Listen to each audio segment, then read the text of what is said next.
Good afternoon, and welcome to the Voice of Wisdom.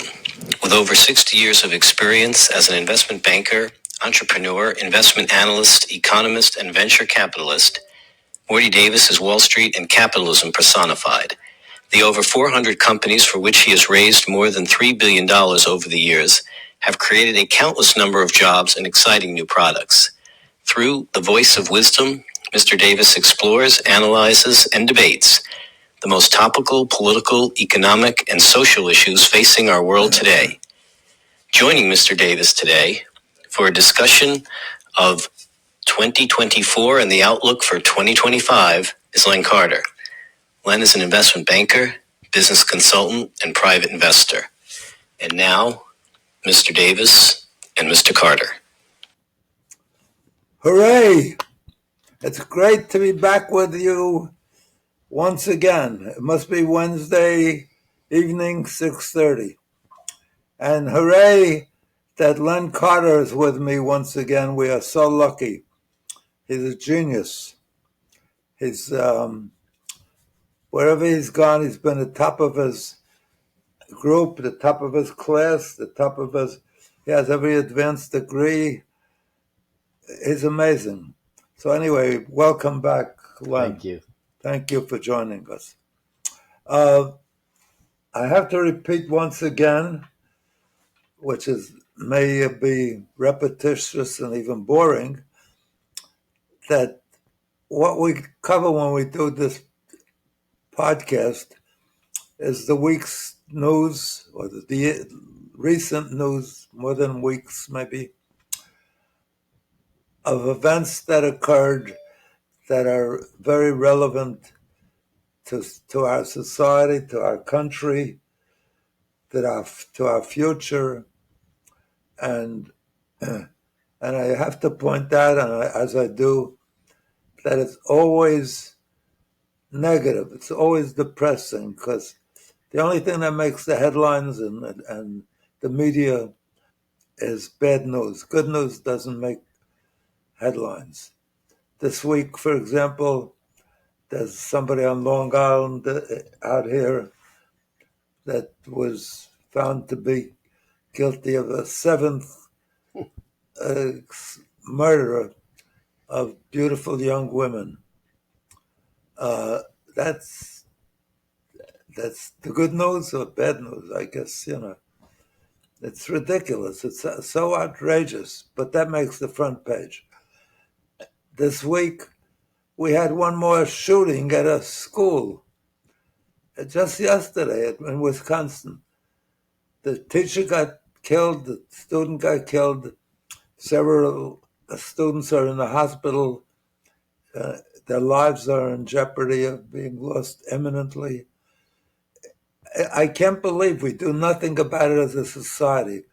We care more about the gun manufacturers and their ability to be free to sell that devastating weapon. I can't even talk about it without being upset and heartbroken, because it is so wrong. So we don't stop the guns manufacturers, gun wholesalers, gun retailers, who are making a fortune. It's one of the most profitable segments of U.S. industry. And we do nothing about it, even though 72% or more of Americans are in favor of some form of gun control, notwithstanding what the Constitution supposedly says, and it doesn't say what some of these originalists say. Oh yeah, it's part of the Constitution. Every man is allowed to own a gun, buy a gun, make a gun. I mean, it's unbelievable, and that we do not, even the families that lose children and go on to campaign, and the students who lost classmates and become activist campaigners against guns and realize how terrible it is. can't make any headway. It's the profits of the gun industry that dictate behavior rather than the wishes of the electorate. It's not even a democracy on that basis. So all the news really is bad news. I mean, people getting married. There's a section in the New York Times that says who's engaged to each other, who's married this week or something, and it's hidden away in the very back of the newspaper every Sunday. That's the good news, and that doesn't even deal with the divorces that emanate from all these marriages. So it's sad that we have a program, a podcast like this, that is supposedly covering all the news, but overwhelmingly what we have to report is all the news that people are interested in, because they'd never sell a newspaper or TV media newscast if they didn't have all these urgency breaking news events. So before we move on to this week's harrowing events that are enough to depress anybody that has any humanity and cares about humanity, I just want to introduce some uplifting advice on how to be happy. Because my goal, since I love you all, is to make you happy. And it's really much broader than that. I would like to make every person in this world happier. I'd like all society to be happy, all of democratic partners and even non-democratic partners to be happy, because happiness spreads, just like a smile spreads, just like laughing spreads, all of which are healthy and good for you. So what's the best way to achieve that happiness? So I'm going to share a secret with you. There's a book in front of right now in front of your TV or however you're watching this podcast, called Happiness Guaranteed, or Your Misery Back. Not your money back, your misery back. And the subtitle on the bottom of that cover is How to Be Happy No Matter What. And the way to be happy is count your blessings. Now that sounds, like a motto rather than good advice. But if you ask anybody who had cancer and was on his deathbed, and what's important to him now that he's recovered, and suddenly parts of his body that start to work again, he can see, because the cancer was blocking out his ability to see or to hear or to walk or to do any of those things. That every day that we get up, every day that we're alive, we take automatic granted for its viability, for its existence, for our ability to have it and control it. So after episodes like that, when they survive, they realize something that they had all their life and suddenly didn't have, that how important it is what they possess now. They realize, they change their attitudes towards life. They say, now every day that I get up, I realize how much I appreciate that my fingers work. I never did. How much I appreciate that my eyes can see my children or the beauty of the earth or nature. It's unbelievable. Suddenly we are awakened by the reality of what matters. And if you count your blessings and realize that it's not money that'll make you happy. There's no amount of money that could take care of that emptiness, that loss of eyesight or taste or feelings, or it's unbelievable. But once you lose it, you realize. So count it, write it down every day, focus on it, and that'll make you happy. Don't wait till you lose it to realize how important. And then also every single day, smile. Smile at others, smile for yourself, because that's contagious. And it's contagious within you, and it's contagious with others around you. Your children, your loved ones, your friends, and the whole world. It costs you nothing. You could give away a smile, but you don't lose anything. And the same about laughing. Every health physician, every psychiatrist tells you, if you laugh every day, it lifts your life, it enhances your life. So just do simple things like that. So starting today, I insist that you do that, and if you don't do it, I'm going to come around personally and make sure you do it. I'll deprive you of your eyes for a few weeks.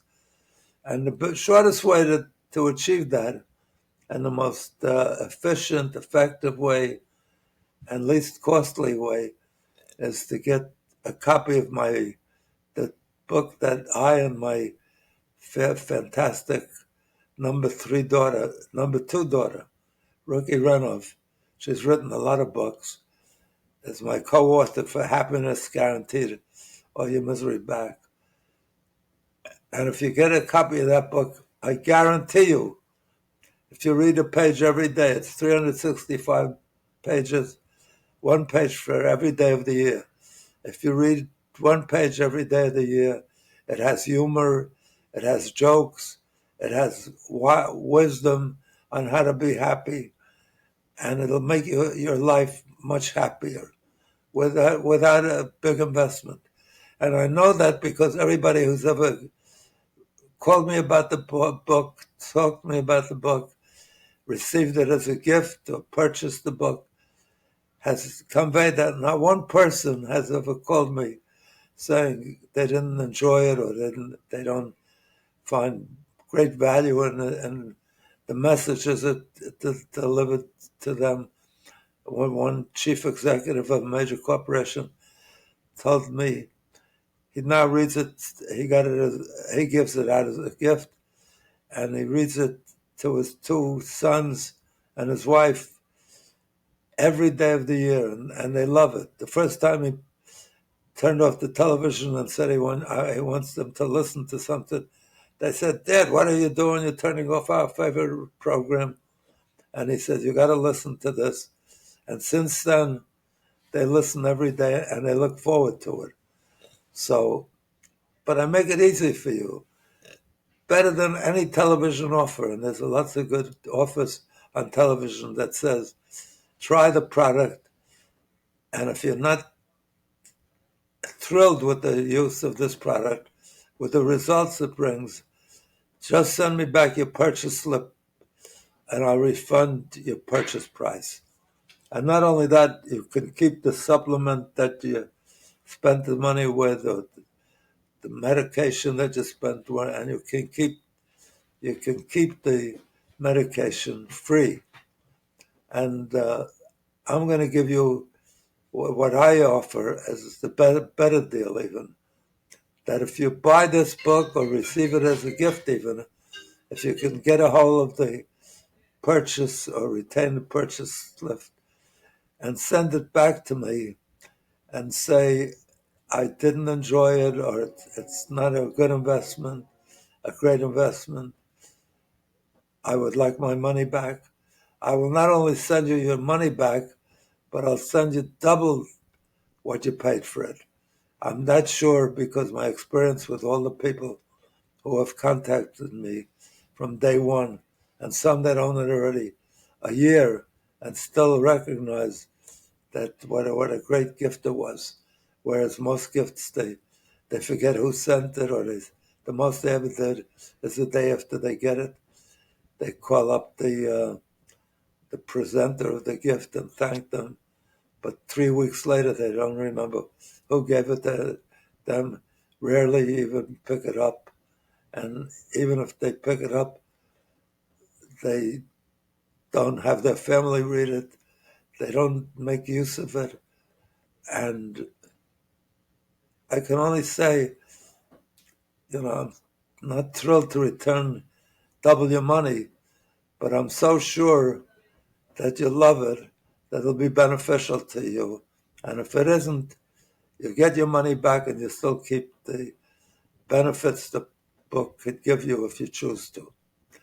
So please go out and get a copy or buy a copy, or whoever is your favorite person for Christmas, tell them this is one gift you'd love to get. Anyway, without further ado, I don't want to keep you from the news of the week, the civics of the week, the political events, the economics, the future prognostications of our leaders or our economists or experts, and get you onto our podcast. So without further ado, let me have Len Carter launch the program and get you into the latest important, so-called important, they're definitely important events, but not ones that we necessarily should be happy with or proud of. So Len, would you launch us? Thank you, Morty. Yes, so it's been just about 2 weeks since we had the murder of United Healthcare CEO Brian Thompson by the young man Luigi Mangione, and there's been a lot of discussion and debate and pontification on that, and ranging from condemnation to adulation. And I thought it's important because it tells a lot. It provides an interesting lens into our healthcare system today and some of the issues surrounding our healthcare issue today. A lot of which have been even more punctuated by this event a couple of weeks ago. So Senator Elizabeth Warren from Massachusetts was on a talk show, maybe it was CNN, I'm not sure, who they were discussing the shooting and why something like this happens. What's the motivation? How can a young man who had what seems like a pretty good upbringing, wealthy family, private school, he went to Penn, an ideal life, yeah, wealthy family, valedictorian, a bright guy. It was, good looking. It wasn't like not an outcast. A lot of times, the profile for a shooter, and unfortunately, there's been another mass shooting in the schools. We'll get to that a little later, but generally, the profile of that type of mass shooter is someone who is marginalized from mainstream, but Luigi seemed to be pretty mainstream. We usually attribute it to poverty, to disenfranchisement of some form, lack of availability of the gifts of life. And nothing could be further from the truth for him. This guy seemingly the ideal.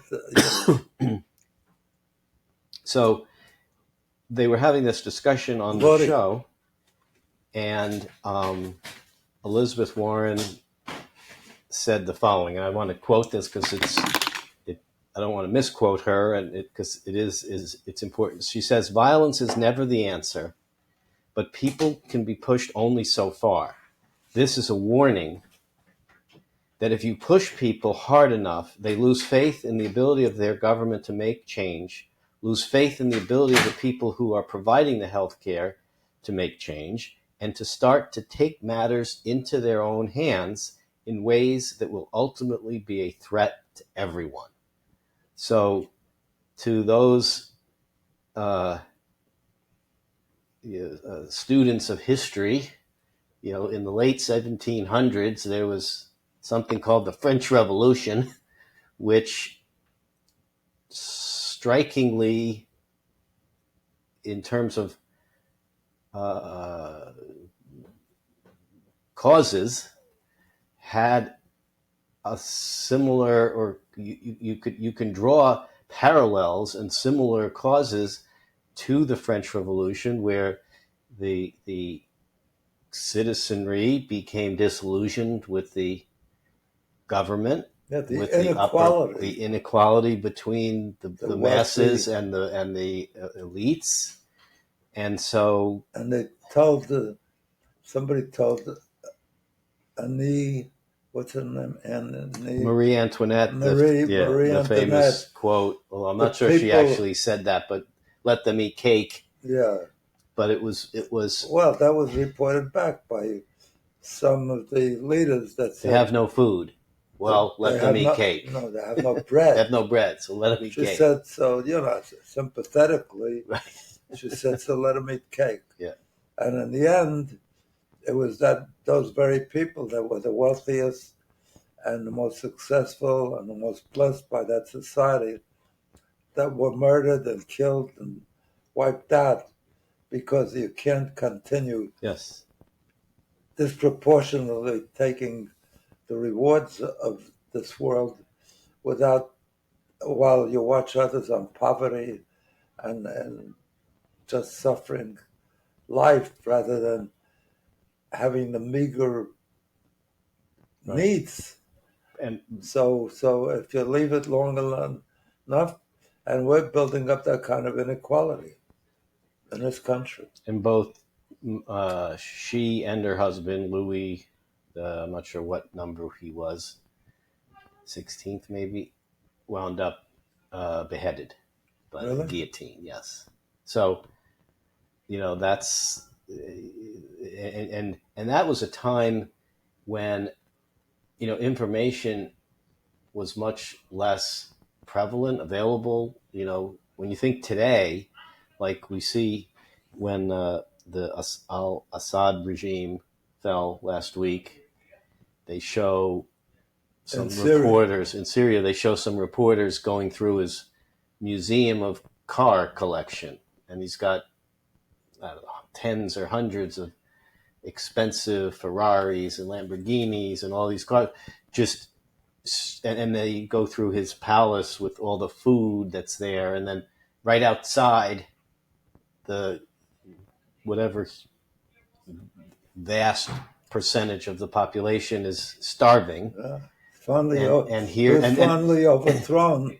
And that was lucky to get out alive. And very lucky. And that was something that in this day and age, where information travels much more freely, people still didn't know that. I mean, in the 1700s, there was huge inequality, but there wasn't as much availability to information. So you didn't see, you didn't see the peasantry didn't see that inequality of the upper class, which I think if they did, it would have been more incendiary and maybe led to, sooner or more violent uprising. So today, in the U.S., information is much more fluid, and you see the opulence of the upper class much more than you did centuries ago, clearly. And so but Len, you do wonder. We do have much more cake today than they had in those many days. more types of cake. 7-layer cake, we got vodka cake, we got different kinds of cake. So, is that a portent of things to come? If you relate it to healthcare, this was an interesting statistic that I saw how views are changing over the last decade or so. Today, 62% of Americans think it's the responsibility of the federal government to make sure that all Americans have health coverage. And that's up from 42% in 2013. So 11 years ago, 42% thought it was the government's responsibility. 11 years later, 62% say it's the government's. But that's a huge increase in the 50% decade. 50% more. 50% more people, right. So today, 44% of Americans are satisfied with the quality of health care in the U.S., and that's down from 54% in 2013. So over the same 11 years, more people think the government should be responsible, and more people think are less satisfied. More people are dissatisfied with the quality of healthcare. So satisfaction's going down, and the belief that the government should have a role is going significantly higher. So, and we're the wealthiest country, and by far, in the world, even with the inflation and all the bad news.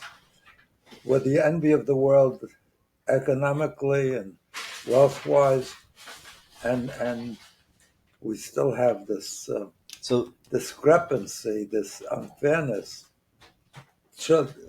Infants and children, young children, living in poverty and not having even food enough. It's unimaginable that the richest country in the world shouldn't have universal coverage of health when every other country, advanced country, has total coverage. I think it's, sort of the big question is, why hasn't the U.S. been at least trying to fix, the healthcare problems, the health insurance, even just the insurance problems, not even the availability, but no, but there's a large segment, particularly on the extreme right wing of the Republican Party, that believes that we do have a health care coverage, and it's enough. They're even trying to wipe out some of it because it's so expensive. And we spend more than any other country by far per person for medical care, and we have the worst results, even though we have, as a country, a great reputation, because at the top level, all the wealthiest people in the world come here to reach out to the top physicians and researchers and everything. So, but wouldn't you think? So, if you just look at that 62% number, wouldn't you think? And I think it shows just how badly our electoral representation works. Because wouldn't you think that if 62% of Americans at large, as a population, thought the federal government should have the responsibility to make sure all Americans have health care, that wouldn't that kind of reflect into the Congress? Like, you'd have 62% of your elected representatives, and that would be enough to affect some kind of legislation to implement what the underlying voters wanted. But it seems like somehow, a minority of opinions get the voice, and so it masks. It's the same. Profitability dictates. It's not the wishes of the masses, not the wishes as it should be in a democracy. You take gun control. More than 70% of Americans are for some form of additional, much more gun control and background checks and so forth, and yet they can't even make a dent. After every killing, they sell more guns the next week, the next month. Why is that? Because and it happens every time. After the shooting in Connecticut of those 20 kids and two or three, Sandy Hook. Teachers, they broke the record of the number of guns because the NRA, National Rifle Association, said, you better run out and buy the guns because the government's going to stop you from having the ability to buy guns. So they love it, and it happened every time. But even you could make a case that it would be even higher than 62% in the Congress. Because, for example, if every district, if in every district, 62% elected a representative who was in favor of the federal government having healthcare responsibility, then every district, because if every district 62% elected that representative, you could make a case that every district, right, 62 would win in every single district because you just need a majority to elect the representative. But for whatever, it doesn't. It doesn't. Look, as a people, it doesn't seem to play that way. As a people, as a citizenry, I think universally, it's agreed that the major role of one's government is the people's safety. And here we allow guns to proliferate and make them ever more available. You can carry them in bars now and on your person without even a license. It's inconceivable that we don't address, and even in terms of sending our young people to get killed in wars and kill other young people at other nations in wars, we're not focusing on the safety of our citizens.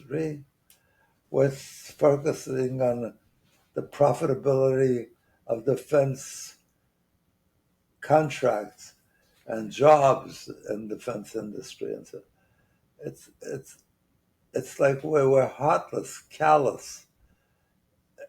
You can't understand it. Is there going to be any reaction to what happened? This little girl, 11 years old or something, that killed a teacher and two students, and several others are still in danger. Their lives are in danger.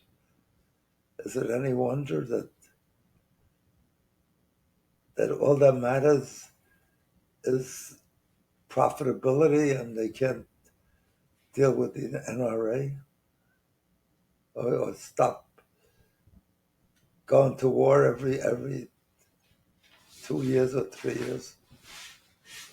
It doesn't make sense, That's not safety of your people. That's, I pointed out in prior sessions,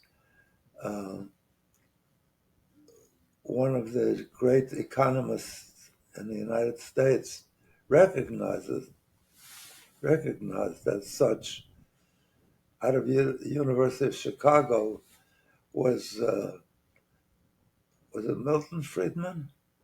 Milton Friedman said that the role of corporations, the only role of corporations, is to maximize profitability, not to make their employees happy, not even to make sure that if they work full time, they're out of the poverty class or have enough food.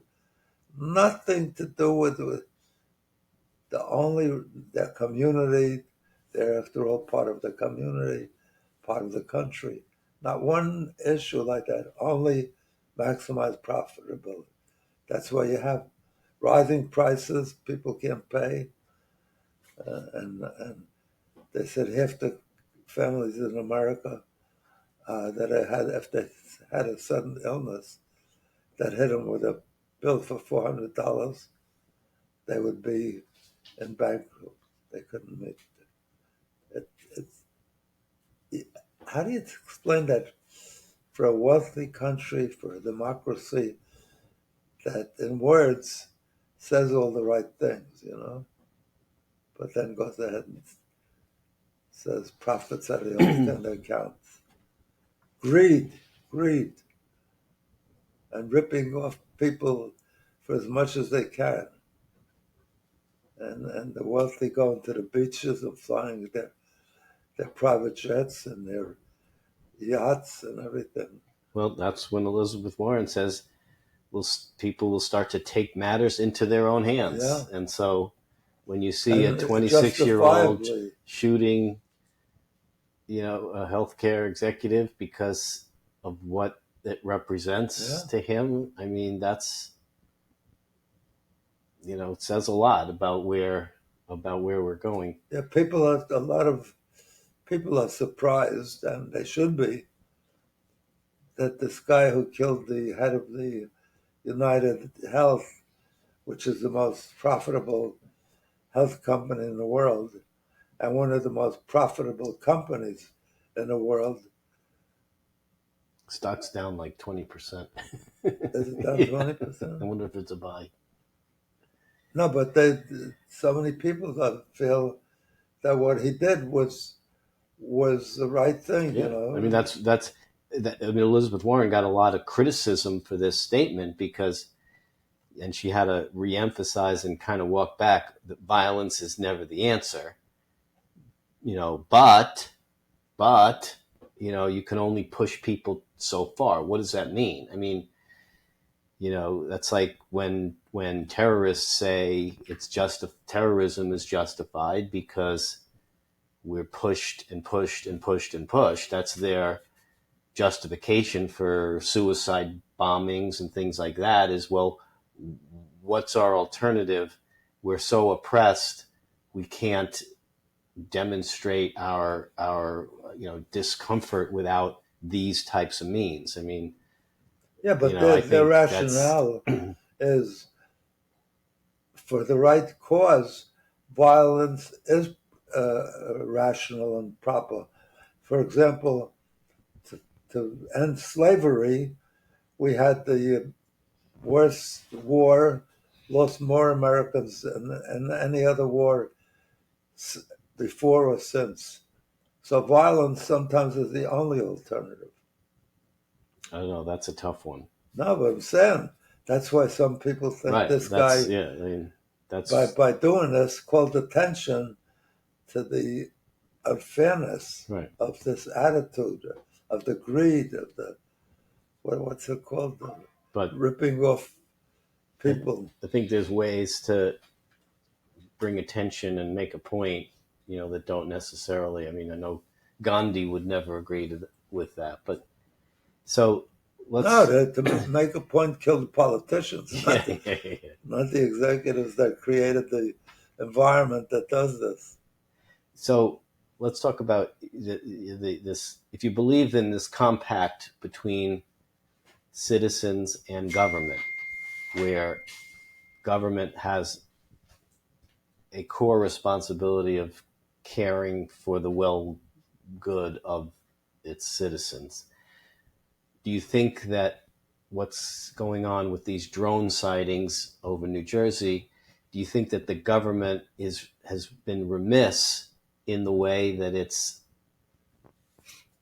obliged to care for the well-being of its citizens? Because there's a lot of people who say, including Donald Trump, who says the government knows exactly what's going on. They're just not telling you, and that's bad. And they're doing the wrong thing. They're remiss in not being honest with Americans, and that's another example of big bad government. I don't agree with that. So far, there's been no evidence that any damage was caused by any of this, that it's animosity or belligerence out there that's threatening us. So why When the Chinese don't we hear had the balloon? a balloon over it, we discovered it, and it hadn't done any damage, but we stopped it. So it's making a mountain out of a molehill or something out of nothing. But then couldn't They the government? they're on top. I assume they're on top of it. So why don't they tell us that instead of just being quiet? All the only thing we've heard is we don't think that there's any nefarious going on. We've experienced so far. But they could tell us a lot more. They could.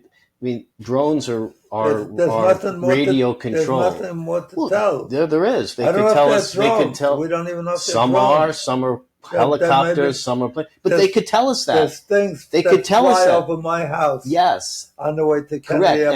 And wouldn't people be more at ease if the government were to say, we've looked at these sightings and every one of them is either a helicopter or a plane. Instead, they don't. They're saying nothing. I'm at total ease with all that activity because so far there's nothing. Even where there's evidence, and we don't live in New Jersey. But there's more, that's the real reason I'm at ease because it's in New Jersey. Right. But there's more people that are hurt, and we don't deal at all with gun control or all these other things. I think it is a mountain out of a molehill, but I think there's nothing. I do fault the government because they're letting it become that. It's like when you don't. There's no issue. When you don't say, when you don't give in a response, it creates a vacuum.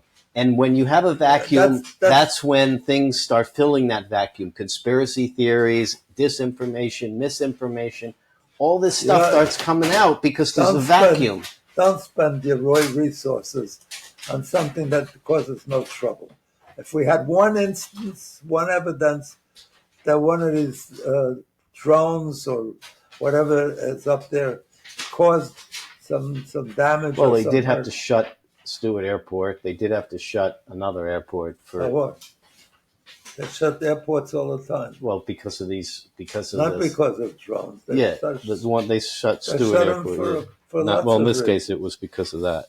They shut Kennedy Airport 50 times a year over weather, over different things. It's a boogeyman that's not worth addressing. I agree. Until we find out. It's just I think it could be so easily. It could be much more easily. But why gotten rid of? Why spend money on? Because sometimes you have to.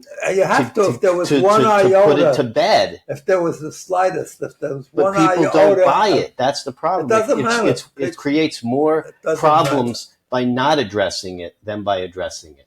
But if you just address it, then it'll go away. But by being zipped up about it, you create all this whisper, and it just creates more problems. People care about people shot every day by guns, by assault weapons.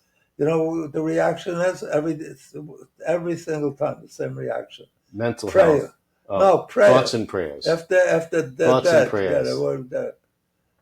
It's ridiculous. I agree. That's why just don't let it fester. Don't let it fester. If you agree, don't make an issue out of it. we got enough places to spend money that are more important. Why?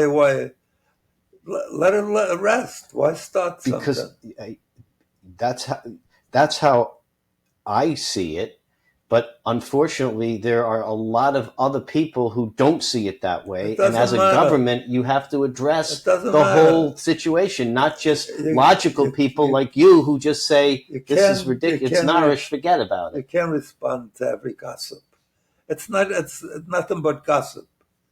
Tell me if there's one iota. But when you don't scintillate. But sometimes saying nothing is worse than saying something. I think this is a place where they should say nothing. They say too much, discuss it too much because it's a joke. They've been saying this aliens from outer space for years.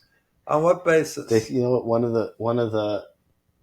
There was a sighting of I think it was what they thought was a spaceship it turned out to be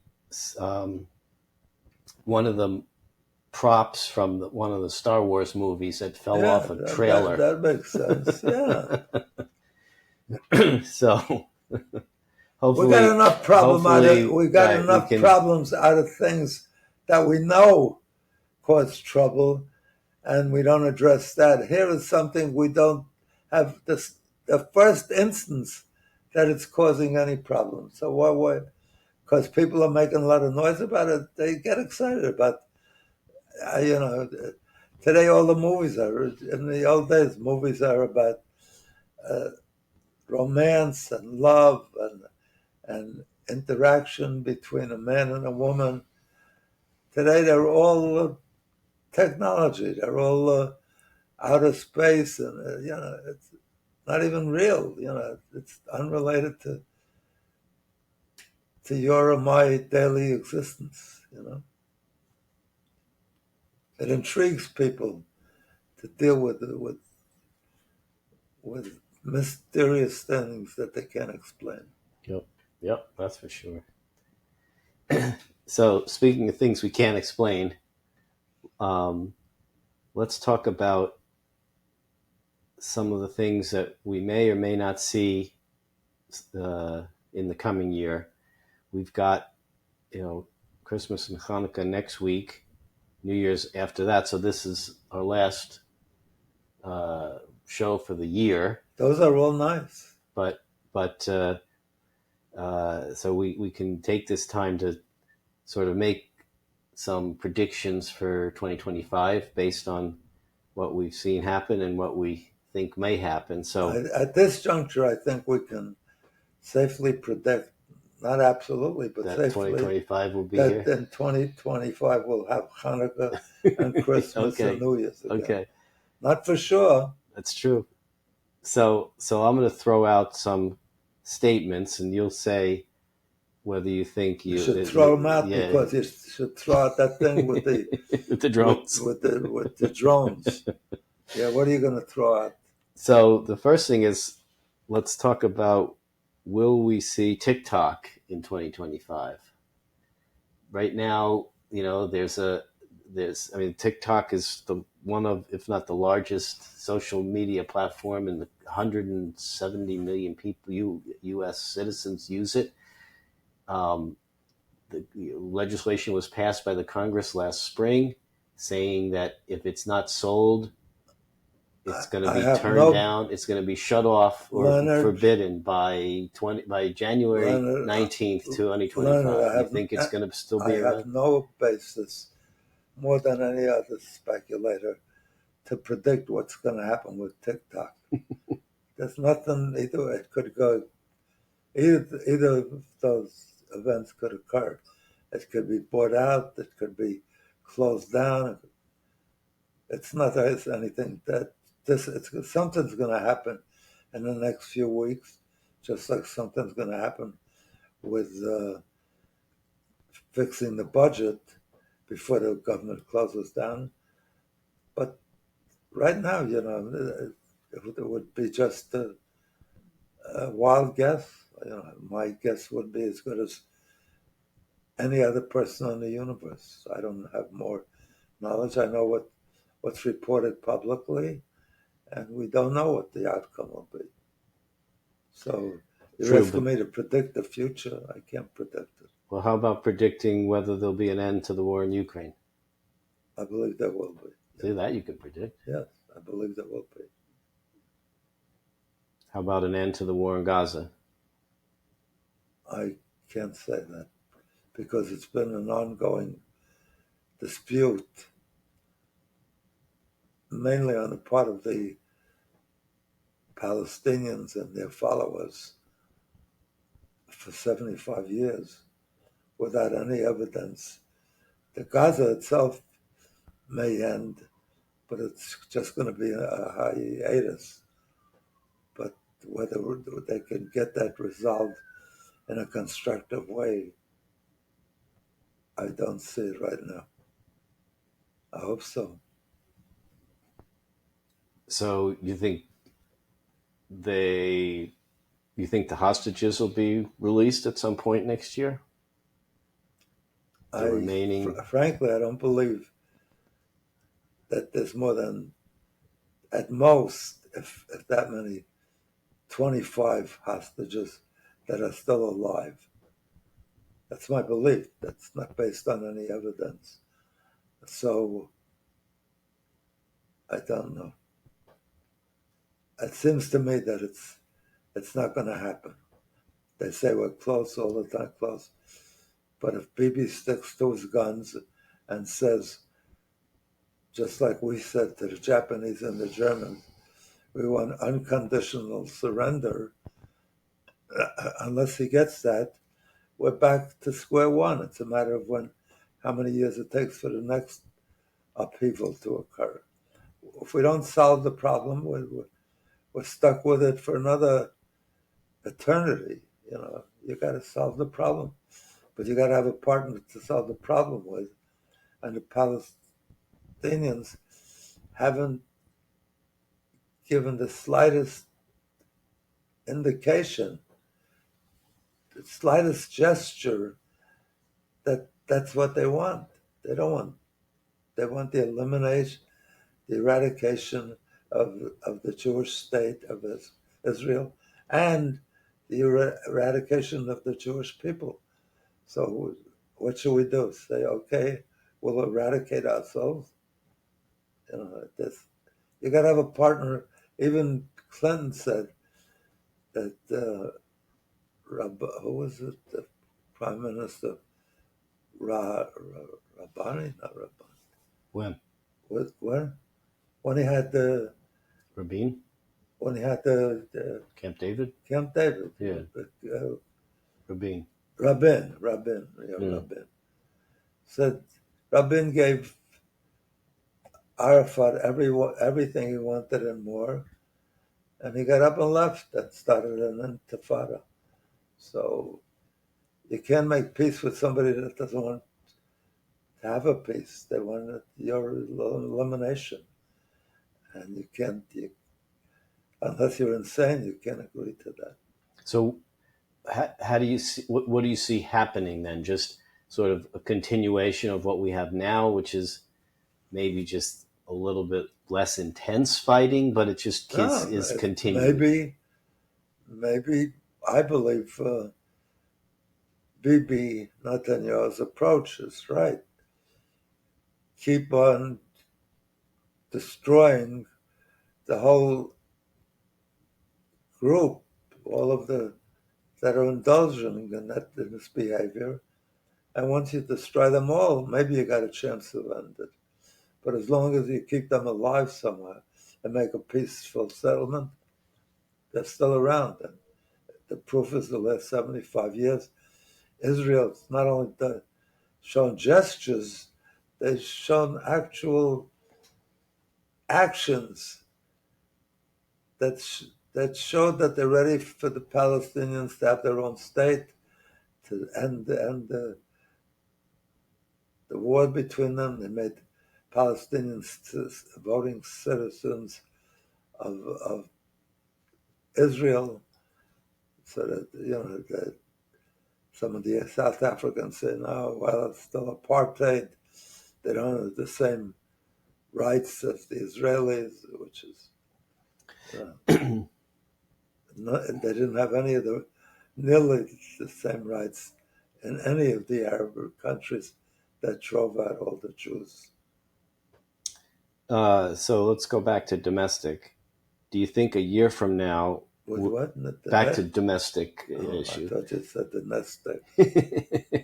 Do you think we'll have a polio vaccine in the U.S. a year from now? RFK's attorney has petitioned the FDA to revoke the approval of polio. I think he will if there's any rationality left. Oh.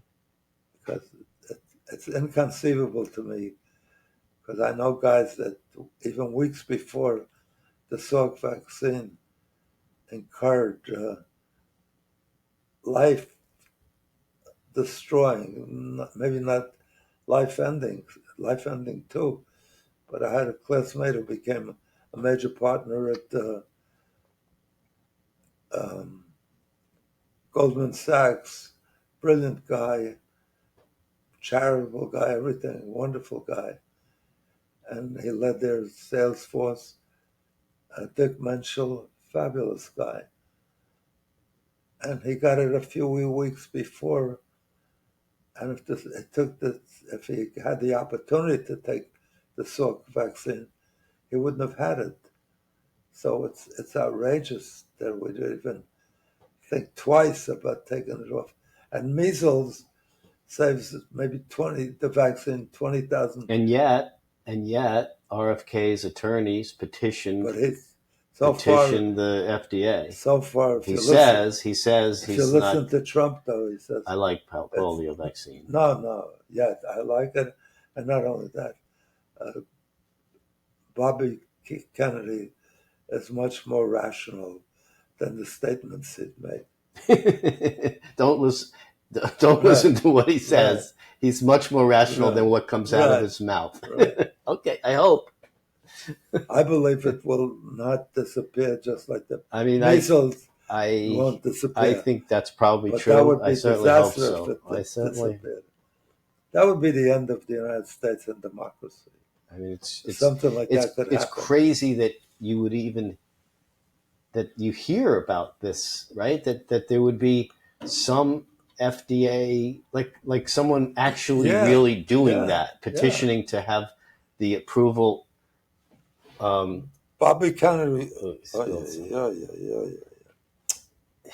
Morty, I did the damage already. Have a towel where he spilled a little of his drink.